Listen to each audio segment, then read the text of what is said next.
First at noon, a just-announced congressional candidate is stopping in the area today. Joseph Kennedy III will take a day-long tour of the newly redrawn 4th District, including stops in Attleboro, Taunton, and Westport. Kennedy officially announced his candidacy overnight for the seat being vacated by Congressman Barney Frank. That's our top local story this noon time. Sean Daly is working the story. He joins us from the mobile newsroom. Now, I assume you can see him through the crowd there on the other side. We're trying to get a shot. Brian, can we see Mr. Kennedy? Yes. I'm told we can see him. I personally cannot. There he is. I now can see him, yes. He is arriving here in Attleboro, Joseph Kennedy III, to make his announcement to run for Congress. Hi, I'm Joe Kennedy. I'm announcing a campaign to be your Democratic nominee for the 4th Congressional District seat now held by Barney Frank.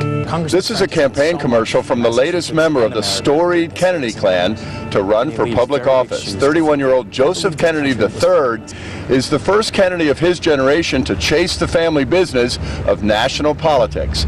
He quit his job as a prosecutor in Middlesex County to run for the seat in Massachusetts' 4th Congressional District that Congressman Barney Frank will have held for 32 years when he retires after the elections this fall. One of Joe Kennedy's possible Republican opponents, Sean Belat, ran against Barney Frank back in 2010, and now he may be running against another big name.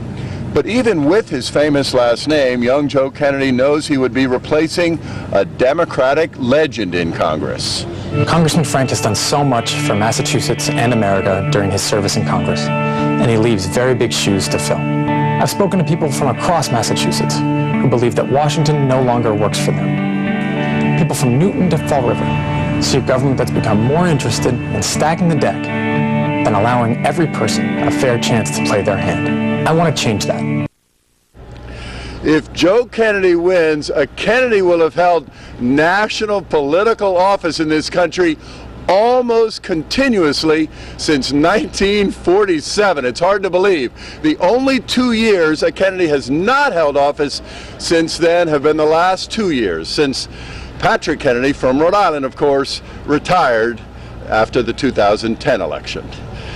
Live in Attleboro with the mobile newsroom, Sean Daly, Eyewitness News.